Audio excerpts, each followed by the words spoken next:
Welcome back to JB Reviews. Today I have a 2023 Chevy Silverado 3500 LTZ, and this has the Duramax diesel. Now let's face it, this is the best deal for an HD right now. If you're looking to buy a truck, this is all of it. Big payload, big towing numbers, and it has a ton of standard features for this trim level. And I also have to give a special shout out to Jerry Simon here in Salt Lake City. They did allow me to do this video. Be sure to ask for Maria Dom if you are in the market for any Chevy Silverado at this location. Here's the window sticker for the truck we're going to be doing a review on today. So as I mentioned, it's going to be an LTZ, and the paint's going to be a silver ice metallic with a jet black interior. And be sure to pause it for some of the standard equipment here. But starting off, the options is the Duramax diesel. So the base price that you see here is going to be with a 6.6 gas, and that diesel is going to be $9,800. And here's some of the other features that come on this truck too, like the Z71 package. And one that you definitely want to take note of is the LTZ Plus package, because it does give you the ventilated front seats, and it does upgrade the seats to bucket seats as well. Gooseneck fifth wheel prep package is here, and safety package number 2 pretty much finished it off. And keep in mind too, this does have a 342 rear axle. And all in with all your options and destination at $1,795, you have a total price of $78,720. Now, as I mentioned earlier, this is the best value on the market. This is basically a top trim level. The only one above this is the High Country, but that's more like the cowboy truck, as I call it. And one thing about this LTZ is you do have standard LED headlights and fog lights down below. And of course, the LTZ is going to upgrade the front grille, and this does have parking sensors down below too. You can also see the tow hooks right there. And this does have the Z71 package, so it's going to have more of an off-road suspension, tires are going to be upgraded, things like that. And this does have the active grille shutters too. And because it's so cold outside today, they are closed. And they do have an active hood scoop too that does provide air to the intake for this big Duramax diesel. Now off to the side, you do have a 20-inch wheel, and it is wrapped in a Goodyear Wrangler tire. Now I have a GMC, and I can report these are great tires for towing, so I would not change these tires off unless you want something more aggressive, obviously. And this is going to be a 275/65/20, so this is a pretty wide tire from the factory, and it has really good numbers, as you can see here, 3,750 pounds at 80 psi's. And GM is notorious for putting independent front suspensions on their trucks, which do help with the ride. So if you want the best riding HD truck, this is the one. Although I'm not a huge fan of chrome, this silver looks great with the chrome. And you do have a polished wheel, so you don't have a bunch of chrome on the truck and chrome wheels. So I like that they give you a polished design for the wheels. And check out your mirrors too, there's a lot going on here. You do have some lights up here that are basically like spotlights for the front. And you do have lights here for reversing, so if you do hook up a trailer or you do back up a trailer at night, these are good for that. And they do provide a convex down below. These are power, so if you are towing, they do extend out through power, and they do fold as well. I'll show this to you guys here in a second. You do have a smart key system, so if you do push the button here, it will lock and unlock the doors. And something that GM has done from 2020 is provided these steps on the side of the bed, which do come in handy, especially if you need to hook up to your gooseneck trailer and lock in the gooseneck ball. And because this does have the crew cab short bed configuration, you do have a 36-gallon fuel tank and a 7-gallon DEF tank. Something else that GM does in the 1-ton segment is they do provide these 2 overload leaf springs, and these are great for if you are planning on towing like a fifth wheel, something like that. It's going to give you more stability going down the road, and you do provide 5 leads in the main pack here too. If you do get a 2500, you would not see these 2 leads here. Something you're starting to see more on GM trucks is this multi-flex tailgate, and it does have like a really cool like functionality to it. So as you can see, it does provide a step here, and it's really easy to put down, and there is a grab handle right in the bed.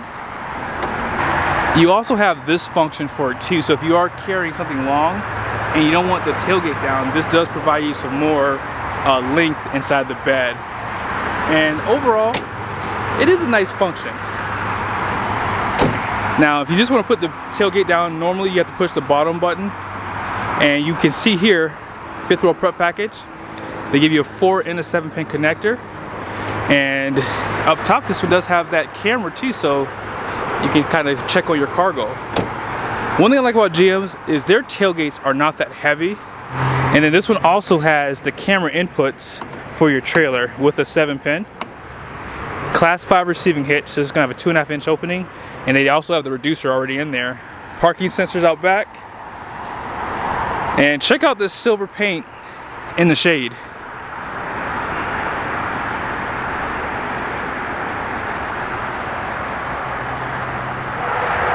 Let's face it, when you think about the Duramax diesel, this does not have the power that the Ford has or the torque that the Ram has. But what it does have is max performance off the line. This does have a 12-inch ring gear out back, and that 445 horsepower and 910 pound-feet of torque comes to life.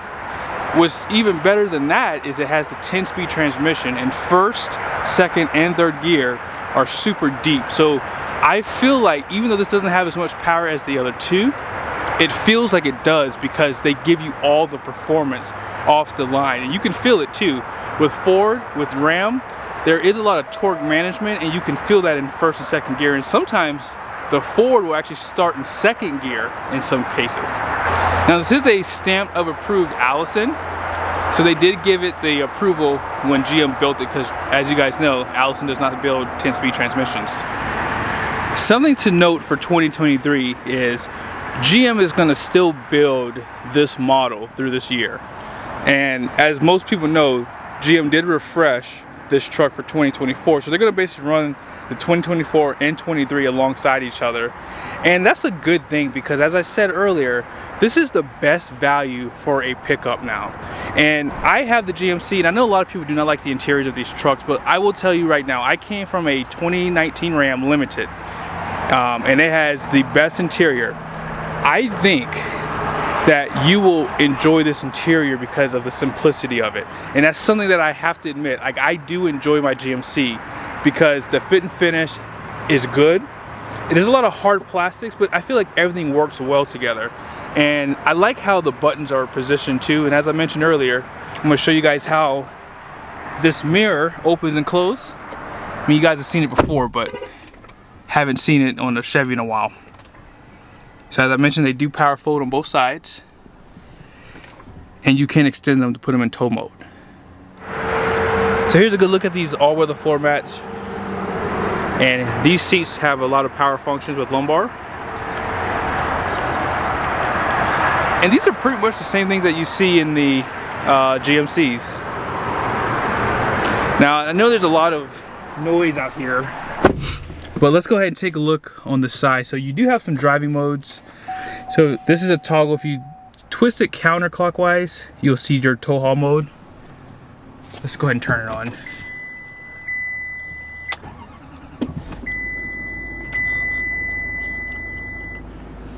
So as you guys see there, tow haul mode is on. And then if you turn it clockwise, you would have off-road and normal driving modes. Okay. And one thing I like about GM is they do provide an auto for the transfer case. So if there's any wheel slippage, the front wheels will lock into the full drive system. So that's really nice, especially out here in Utah.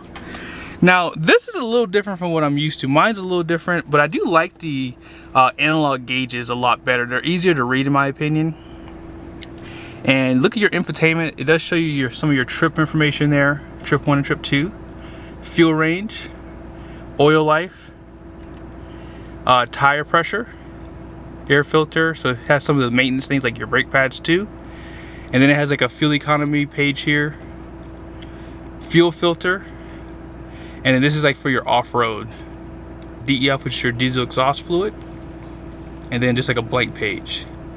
And overall, one thing I would like to see from GM in the future is that they show you all the gears, or just show you what gear you're in, as opposed to you having to lock them in. Because one thing that Ford does is that they do give you an actual list of the gears, and I like that so much better.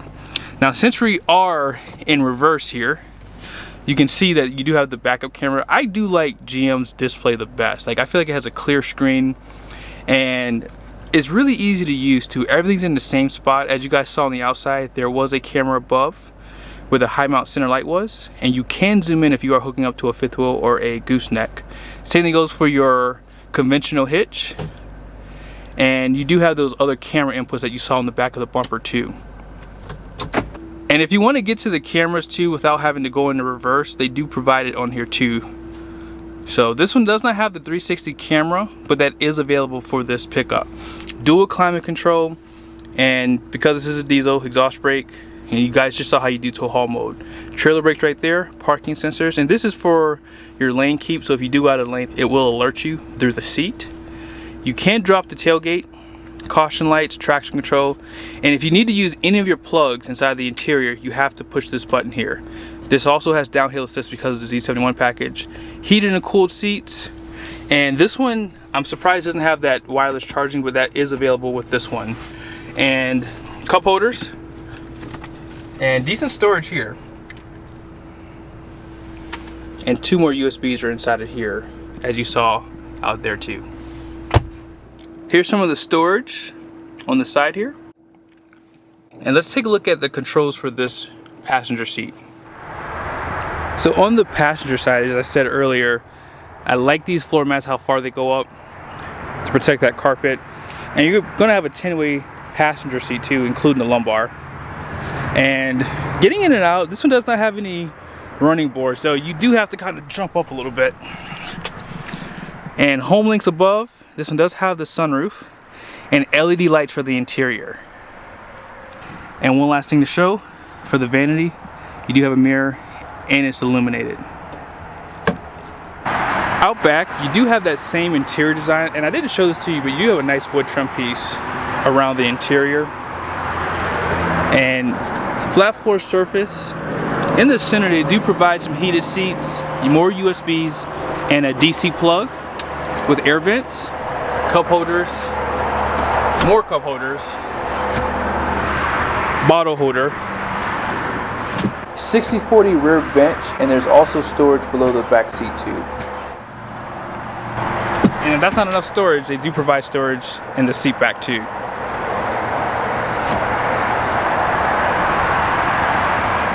But let's go ahead and take a look at the numbers. This does have a gross vehicle weight rating of 12,100 pounds. The gross axle weight rating up front is going to be 5,600 pounds, and the rear is going to be 7,250 pounds. I believe this is higher than Ford and Ram. I know it's higher than Ram, but I think it's higher than Ford's too in the 1-ton segment. They also give you some of the trailing information. Hopefully you guys can see it here. So your gross combined weight rating is going to be 29.7, and that's going to be truck and trailer. Your curb weight is going to be 8,297 pounds, so that's good. This truck has a little bit of weight to it, and that does help with going down the road too when you're towing. But this has a big payload at 3,803 pounds, 20,000 pound conventional towing, 2,000 pound tongue weight, and 21.2 for gooseneck, and all in tongue weight for your gooseneck trailer, 3,180.